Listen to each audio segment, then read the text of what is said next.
Olá, meu nome é Laura Montserrat Barbosa e sou pedagoga, psicopedagoga, mestra em educação e trabalho com aprendizagem.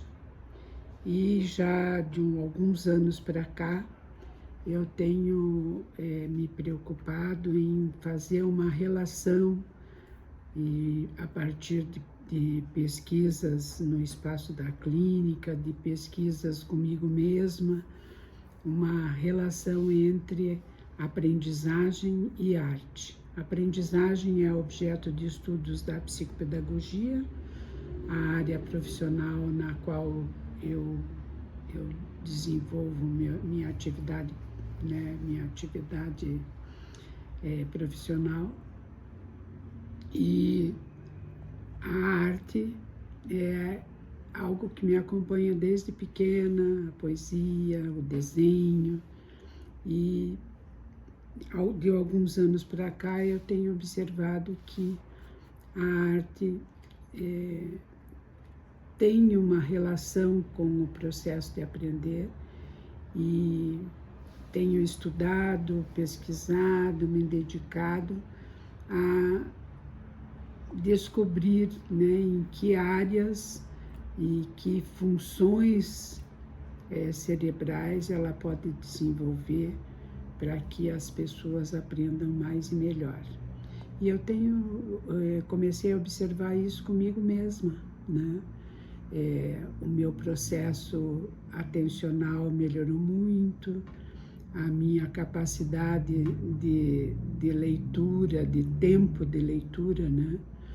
Também melhorou muito, e a minha capacidade de observar detalhes, que eram coisas que não me atrapalhavam, mas que eu tinha pouco desenvolvido na minha vida.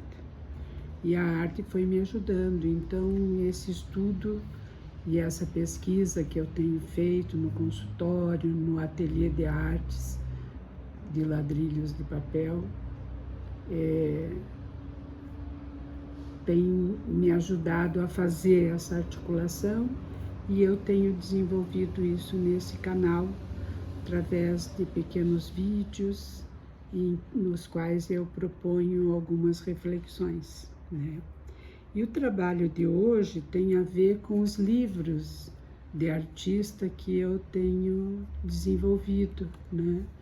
Eu tenho já de não sei se 2 anos ou 3 anos para cá, eu tenho me dedicado a fazer alguns livros de artista. E eles têm formatos diferentes, eu acho que eu já mostrei aqui em outros programas, né? Alguns são vazados, que vão mostrando a evolução de desenhos a partir desses espaços vazados. Outros têm forma de sanfona, como esse aqui, que eu acabei desenvolvendo para escrever os limeriques, né? E aí, esses dias, como eu gosto muito dessa área de integrar a leitura às artes plásticas, fazendo esses livros de artista, tem chegado para mim na internet muitas formas de lidar com o papel, de fazer dobraduras, de transformar essas dobraduras em livros. E essa semana já havia chegado em outros momentos, mas eu não tinha me interessado. E essa semana chegou um jeitinho de cortar o papel, que eu primeiro ensaiei nesse livrinho aqui pequenininho, né? E eu estava procurando um outro jeito de montar o livro, para que eu pudesse escrever as glosas, né, que eu tenho feito também. Eu já li algumas aqui em algumas dos vídeos. E aí eu gostei desse formato, né? Ele não é bem uma sanfona, ele parece uma sanfona, mas não é, ó. Então, esse daqui é um papel A4, ó. Eu vou colocar aqui em cima para ficar mais fácil. E aí, no papel A4, eu tenho partes que ficam escritas em uma posição e partes que ficam em outras, porque quando dobra, né? Não sei se a Renata consegue mostrar aqui, ó. Aqui é de cabeça para baixo, e aqui com a escrita na posição certa. E depois a gente, do outro lado, são mais desenhos nessa concepção aqui que eu fiz, né? E aí eu escrevi uma glosa que eu chamei de glosa curitibana. Eu vou dobrar de novo e vou ler para vocês. Então, o livrinho diz assim: você sabe o que é glosa? Aí tem o início dizendo lá que é da minha editora só, que eu já contei para vocês que é editora só porque sou só eu, né? Aí o livro chama Glosa Curitibana. E aí eu explico o que é que a glosa para ser escrita tem que ter um mote, que esse mote tem 2 frases, né, dois períodos, e tem algumas possibilidades de rima, de esquema de rima, né? Então, a glosa que eu aprendi a fazer lá no Rio Grande do Norte tem os 2 versos do mote. Vou exemplificar já contando. Aqui, por exemplo, o mote é: em Curitiba você, e a segunda, o período é: não sabe o que vai sentir, né? Então, cada verso tem que ter 7 sílabas, e a primeira frase, que é em Curitiba você, é a rima A. Não sabe o que vai sentir é a rima B. Então, o esquema de rima é A, C, C, que são 2 rimas diferentes do mote, né? Depois A, que tem que rimar igual à primeira frase. BB, que tem que rimar com a segunda frase, né? DD, que são 2 rimas diferentes, e termina com o P. Então, eu vou ler para vocês como é que ficou essa glosa curitibana. Cidade onde vós me sê, vive frio e calorão, tremedeira e insolação. Em Curitiba você, por mais que queira, não vê. Pode chorar e sorrir, pode voltar e partir, tomar sopa e sorvete, pode chover canivete, não sabe o que vai sentir.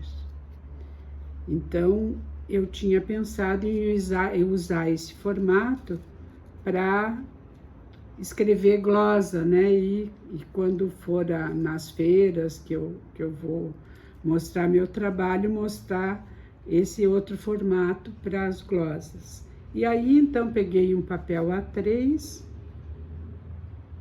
e recortei desse jeito aqui que eu mostrei para vocês, para fazer essa glosa da glosa curitibana aqui. Mas daí ontem eu acordei com vontade de fazer arte, de não só transcrever a poesia, né? E aí então eu peguei aquele papel que já estava cortado, dobrado, e fiquei 10 horas fazendo esse pacotinho de presente aqui. Que se você olhar, não parece que foram 10 horas de trabalho. E eu vou mostrar para vocês como é que ficou. Aí não fiz glosa, né? Aproveitei o formato para fazer uma obra de arte.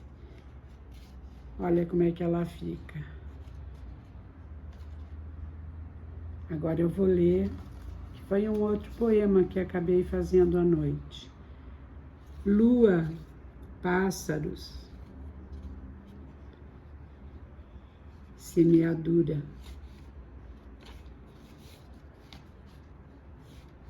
voos, floração. Esse poema veio depois, né? Mundo deu cambalhota, a árvore ficou de ponta cabeça. Luas enluam o céu. Mundos lançam alegria. Sementes ao léu. Solo fértil, vidas. Vidas. Aí continua. Navegar, navegar.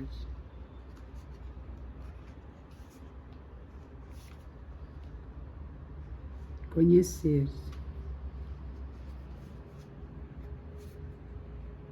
Energias se misturam. Olhares se cruzam, acolhem. O nome desse livro é Lua dos Mundos, Mundo da Lua, né? Então volta a capinha, né? Lua dos Mundos, Mundos da Lua. Daí a história vai acontecendo. E para fazer essa arte, eu já tinha recortado o papel, né? Porque ele estava recortado para eu fazer a glosa. Aí eu acabei fazendo numa folha A3, assim já recortado, né? Então eu usei a técnica eu usei aquarela, né? Que é aquela técnica que eu mancho o papel com aquarela. Depois eu usei o lápis aquarela para fazer esses redondos, né? E usei também canetas para o arremate, né? E aí eu escrevi com o livro fechado. Então fica, quando está aberto assim, ficam partes que estão na posição certa e partes que estão de ponta cabeça. Mas o desenho eu fiz sem me preocupar, né, com a posição, porque ele estava aberto. E eu não me preocupei. Então, essa árvore ficou de ponta cabeça. Por isso que no verso tem lá o mundo da cambalhota, né? E esse daqui é o outro lado. Então, por isso que demorou tanto, né? Porque primeiro você faz com aquarela, aí tem que esperar secar um lado, aí você tem que fazer o redondo daquele lado, esperar secar um pouquinho a aquarela, mas não muito, porque você vai usar o lápis aquarela e ele precisa estar com o papel um pouco úmido para ele poder fluir. Depois eu usei as canetas, então tem que esperar secar bem, passei o aspirador, o secador de cabelo, né, para secar bem. E aí trabalhei com as canetas de um lado, só que antes de trabalhar com as canetas e com o lápis aquarela desse lado, eu já molhei e usei a aquarela também do outro lado. Então, o papel ficou meio mole, né? Mas foi muito gostoso de fazer, muito gostoso. E tanto que eu trabalhei no sábado 5 horas de manhã e 5 horas à tarde para poder chegar à noite e conseguir transformar ele nesse pacotinho de presente, né? E escrever o poema, porque daí olhando a sequência das figuras, porque nem todas as figuras se abrem, né? Por exemplo, aqui, nessa parte aqui, tem figura que fica para dentro, ó, e ela não aparece na poesia, né? Então, é um quebra-cabeça, mas muito gostoso, né? E qual foi a reflexão, né, que eu fiz? O quanto nesse momento eu pude desenvolver a minha capacidade de criar, a minha capacidade de lidar com o espaço, tanto no desenho quanto na escrita, a minha capacidade de esperar o tempo que é necessário para poder, que eu sempre quis fazer as coisas muito rápidas, né? Então, a minha capacidade de esperar, para esperar ficar no ponto certo, para poder usar o lápis aquarelável, depois ficar bem sequinho para poder usar a caneta, depois ainda usei um pouquinho de aquarela em alguns lugares que eu achei que precisava um pouquinho mais de cor, né? Então, a capacidade de esperar, o cuidado, a capacidade de harmonizar as cores, a capacidade de poder enxergar nas manchas figuras, né? Então tem momentos aqui da história, deixa eu ver onde é que é, onde tem aquela árvore de ponta cabeça, em que eu encontrei figuras femininas aqui nas manchas, né? Em muitos momentos eu encontrei pássaros, né? Aqui, por exemplo, aqui eu encontrei pássaros, né? Em algum lugar aqui eu encontrei um barco, quer ver? Aqui eu encontrei um barco, ondas do mar. Então, tudo isso é um exercício das funções, né? Das funções cerebrais, das funções neurológicas, que são aproveitadas em outros processos de aprendizagem, né?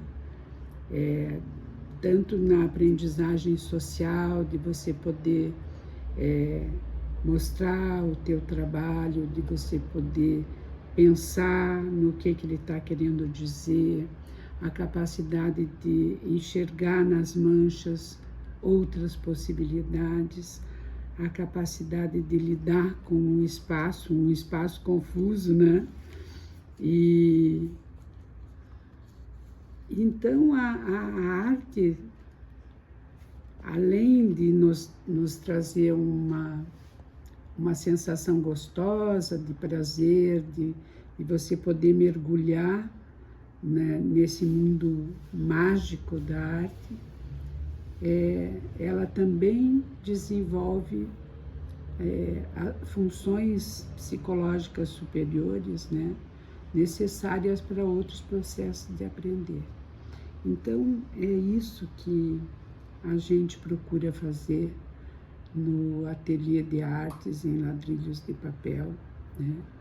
E em alguns processos de aprendizagem com alguns clientes no consultório, para que a gente possa articular e o desenvolvimento dessas funções não sejam apenas treinos, né? Como se tem feito hoje em dia, né? Então, precisa desenvolver a atenção, então vamos treinar a atenção, né?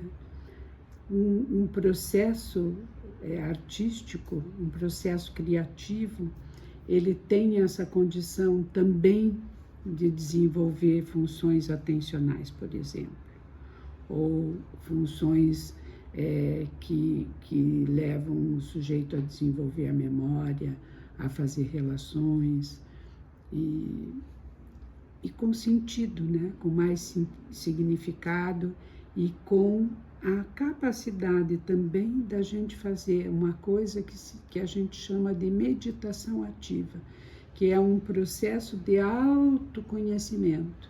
Então, enquanto você está fazendo, você está escutando uma música, você está mergulhando em você e está podendo perceber que coisas que você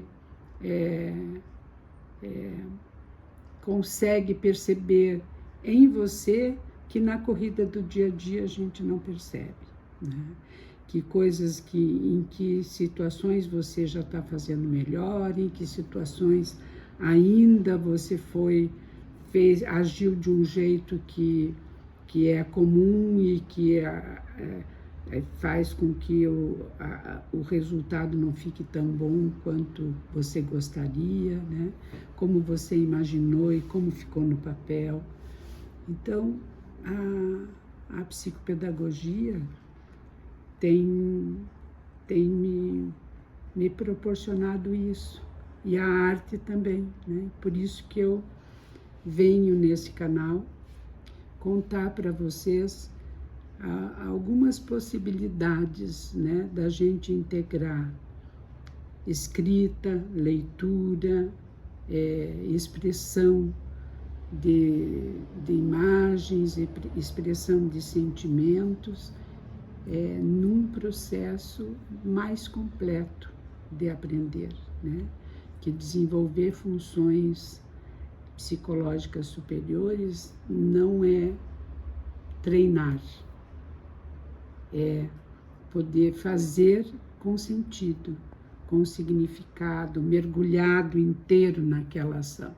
E isso é possível, mesmo nesses mundos, né? Nesse mundo que corre, nesse mundo que é instantâneo, nesse mundo que exige resultados, independente das pessoas perceberem ou se perceberem nos processos. Então é isso. Se você te fez pensar, te fez ter ideias, essa reflexão de hoje, curta, né? Se inscreva no canal se você ainda não se inscreveu e comente com seus amigos, né? Para que a gente possa ir ampliando o alcance dessas reflexões. Até o próximo vídeo.